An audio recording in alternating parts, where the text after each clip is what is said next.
Hello, everyone. This is Al Fadi. Thank you so much, as always, of course, for joining us to watch this exciting video series, the one we called The Search for Muhammad, or The Quest for the Real Muhammad, basically. And thank you for your interactions, your questions, and your comments. Today, so far, I should say, we have addressed a number of historical problems related, for instance, to coins, rock inscriptions. But today we're going to talk about further, historical problems as evidence that there is some real holes in the narrative concerning Muhammad and his person and the historical, basically, Muhammad in this case. With that in mind, of course, I want to turn the focus here on Dr. Jay Smith, who've been doing an amazing work really in this field, and you have been really doing a great job unpacking all of these difficulties. So what further evidence or problems in this case do we have? Yeah, just to clarify, I'm not doing the research in this area. People like Mel, who is on Sneakers Corner, Murad, who's from the Middle East. We have Joe, who is also from England and also from Europe. We then also have Bala, who is in India, and then we have Sarah, who's down in the Southern Hemisphere. But these are people who have actually done a lot of the research. I'd already mentioned Odin LaFontaine. These guys and gals have been working on this material for over 20 years. All I'm doing is taking what they have introduced to me, thrown at me, and being their mouthpiece, because they need somebody who can actually get online, who can go up on the internet and actually communicate it so others can then appreciate it, but also use it in their own ministry or with Muslims that they're engaging with publicly. So that's all I am. I'm nothing more than that. Please don't think that I'm actually doing the journal research. I'm not capable of doing this kind of research. They're way ahead of me. And that's why it's so good to be able to impose and take their material and then get it out to the whole world. And what are they finding? And so here's some other historical problems. Let's just let's go up on the slide and let's look at the rightly guided caliphs, because certainly you would assume if there was a person named Abu Bakr who is living in Medina, was a caliph for 2 years, especially Umar, who comes after him from 634 to 644, that 10-year period, whereas Islam has moved its borders out. It's now moving across all the way out from the west. It's moving all the way out over to Afghanistan, moving in the east towards North Africa, getting across Egypt and all the rest. You would assume that people would know who these guys are. They caliphs, if they're caliphs, that means their name would be out there. The coins would have had their names on it. We know that didn't happen. The inscriptions would be referring to them. We know that didn't happen. But someone somewhere should know about these characters, these first rightly guided caliphs, as they call it. They call it the golden period of Islam. They call it the Rashidun period. Why did they call it? Because this is where Islam really took form. This is where it made a force for itself and expanded its borders. And as they conquered right, left, going both west and east, they then took over a lot of these cities, and they would have now, someone somewhere would have known about these guys. You would think. You would hope. That's right. That's what we are always looking for. So one of the things that this group of the researchers have been doing, and they've been working on this for about 5 to 10, some as many as 20 years, they've been asking this question: where are these rightly guided caliphs? And if you look on the screen there, they cannot find, first of all, they cannot find the 9th century Muhammad. So can we find these caliphs at least? There is no rock inscription in the 7th century which uses that term caliph to begin with. That's the first thing they noticed. More than that, the term which was used was Amir al-Mu'minin. Amir al-Mu'minin, yeah. Commander of the faithful, which does not denote a successor. So even the term caliph is not found in these rock inscriptions or any of these references from the 7th century. That term was not used. Yet today, we're using that term all the time to refer to these 4 characters. Or you might say Muhammad would be the first caliph from 624 up until he died in 632. The later term caliph was introduced as Caliphate by Rasulullah, means the successor of Messenger of God. That is introduced in the 8th and 9th century, not in the 7th century. So already you've got a problem here, because even the term it's in the wrong century. Okay. So even the term, if these people existed, was applied to them later. And when later? The 9th and 10th century applies it to them, which means it's a redaction back. Exactly. Again, here's another example of a redaction back. So, I was really hammered by Yusuf Qadi for getting the wrong name at the wrong in the wrong century. Well, how about him hammering the Islamic traditions for doing the same problem? That's right. They should have known better that this word would not have existed that early. So why are they calling him a caliph? Maybe he should take a deep dive into this. Yeah. Let's go back to the slide here. So what about any references to these first four caliphs, Abu Bakr, Umar, Uthman, and Ali? Are there any references to these names? Now remember, these names are very popular names. So of course you're going to have references to people called these, but notice that not one of them is a caliph. These inscriptions refer to them. That's why their historicity is seriously in doubt. Every attempt has been made to get the story that straight has failed. We just cannot find these caliphs referred to anywhere. Abu Bakr, let's look at Abu Bakr.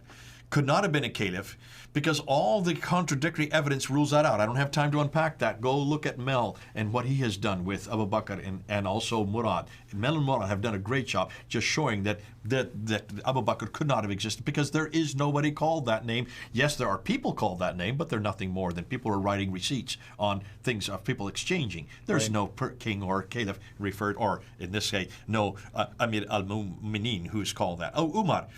His history rests on one rock inscription that could be about anyone of that name. Just anybody. That's the only reference we can find for someone named Umar. He did exist. Someone did exist named Umar.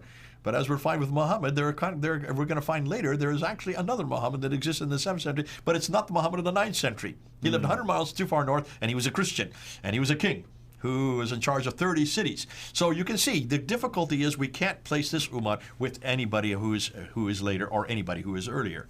Uthman, we can't find anything for him. There's nothing, no reference for him at all. So just throw him out.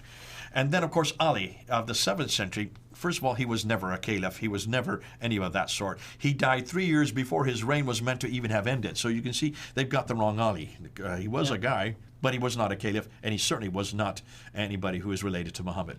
So one thing is interesting here. Are you telling me Uthman, who is credited for the Uthmanic Rasm, the first canon of the Quran, is not referenced in any of these important inscriptions and other things? Can't even find him. And this is why I keep on asking. I've been asking this since 1995. You keep on telling me about this guy named Uthman, and you keep on telling me about the fact that he had this Quran. And I've always asked for 25 years, can you show me where this guy exists to begin with? And secondly, can you show me where this Quran that supposedly he canonized in 652, can you please help me here? For 25 years I've asked this question, and nobody can show it. And all they can say, well, he's referred to, and if we look at all the references he's referred to, they refer back to him, and all these references where he's referred to come from the 9th and 10th century.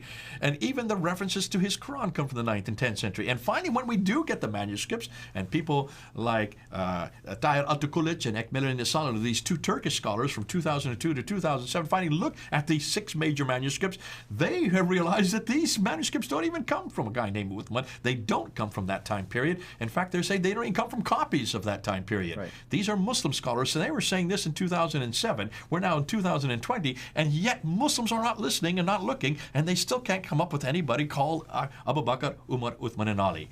And that's why we need to be careful. If you're going to be talking about this, you need to come up with evidence. Now, what I'm going to do in the next episode, what I want to do is I want to actually look about the Hijrah.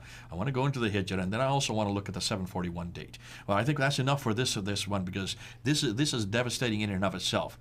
Forget about Muhammad. We can't even find the guys that follow him. And we can't find anybody who is historical until Muawiyah. Right. Of what we would recognize as Muslim, if he were a Muslim. And what we now know about Muawiyah, as we saw in the coins, has nothing to do with Islam. So, Jay, I'm a professor, you're a professor, we both teach, we even going to end up teaching in a similar program as well. Let's recap everything we've covered so far and tell people what to expect the remainder of this series. And this will be kind of like the pivot, if you wish. Okay. We have gone back and we've said there is a problem with all of the emergence of Islam. This whole thing with trying to find Muhammad, we've looked for him, it's like trying to find Wali. At least you can find Wali. We can't find Muhammad anywhere. And we've said first, and I said one of the reasons why is that the Muhammad that everybody's looking for is a 9th and 10th century construct that is written hundreds of miles away, thousands of miles away in some cases, because you're talking about Bukhara from Uzbekistan. Right. You're talking about Tabari from Tabaristan in what is today Iran, Uzbekistan today. These are hundreds, not just hundreds, but thousands of miles away. And so that's why you've got the wrong traditions. They're way too late and way too far north. that north-south divide that we've been talking about. So then we asked about the Quran. We asked about the Quran. What about the Quran? All these qira'ats that start to appear in the 8th, 9th, and 10th century, they don't appear at all in the 7th century. The same problem again. Look at where those Qurans are. Look at those qira'ats are. Every one of them is different. They all have different names, and those names and those men were only beginning to appear from 736 up until 905. Muhammad died in 632. You got the same problem, and look where they are mostly appearing in. 22 of the 30 are from either Basra or from Kufa or from up there in Damascus. 16 of them, right. And this is the difficulty. When you look and see, 12 of them, not 16, 12 of them are from just one city alone, Kufa, which is just near Baghdad. Well, today's Baghdad. Now, that's the problem with the traditions. That's the problem with the Quran. Then we went and we asked, what about the coins? Let's look at the coins. And we looked at the coins, and lo and behold, we couldn't find any reference to anybody called Abu Bakr, Umar, or Uthman. We couldn't find any reference to Muhammad. We couldn't find any reference to Islam or Muslims, or any reference to Mecca, or any reference to the Quran. Nothing at all until Abdul Malik introduces it in 692. Then we went to the rock inscriptions, and we asked the same thing with the rock inscriptions. Can you show us anything from the 7th century? This is what I said in the debate with David Wood. Over and over again, I kept on asking David Wood, please, one piece of evidence from the 7th century. That's the most recent debate that you did just in 2 November. weeks ago. Right. Just 2 weeks ago, right. Yeah. He could not come up with one piece of evidence. He just kept on talking about the traditions and about all the embarrassing stories, which is what he loves to do, and he loves to talk about those embarrassing stories. I don't care about those embarrassing stories anymore because they are not based on a historical person. And by the way, I want to clarify, Jay is not fighting with David. They just Jay wanted to highlight the fact that if you rely only on the traditional stories, you lack enough evidence to support the existence of Muhammad. There you go. Yeah. And I can see the same thing could be done with Jesus Christ. Because if you want to look at the Gnostic accounts of Jesus Christ, like the Infancy Gospel of Thomas, which is written in the late 2nd century, it ridicules Jesus. It shows him as a real jerk.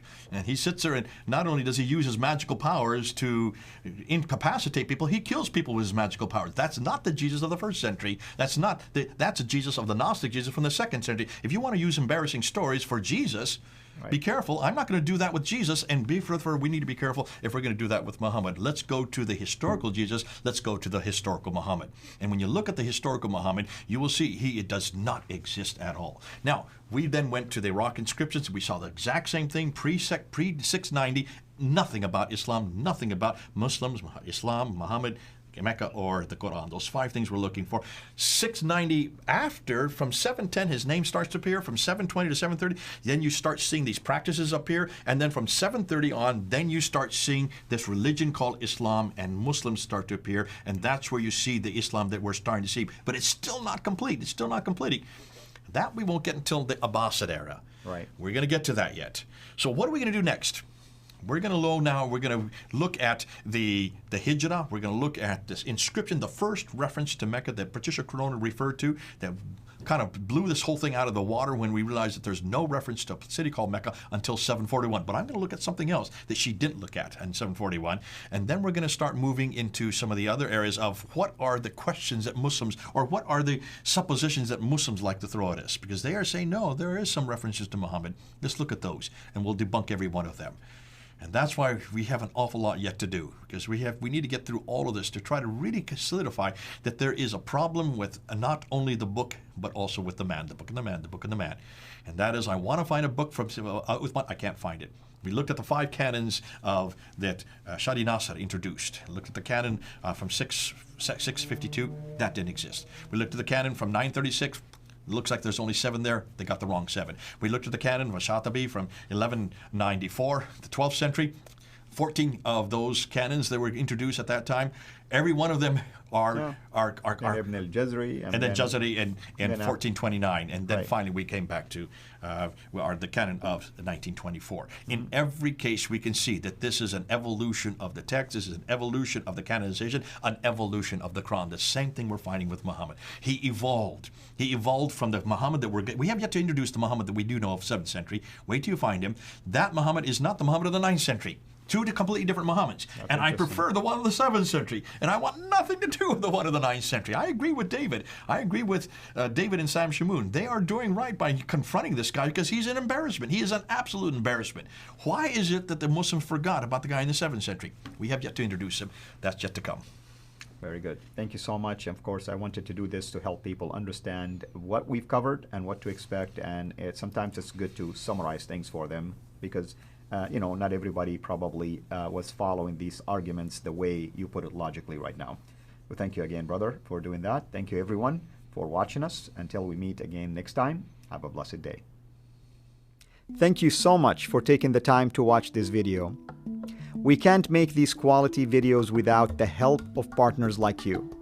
So please consider becoming a Patreon supporter today at patreon.com/Sira International. I want to make sure you always get notified when we release a new video.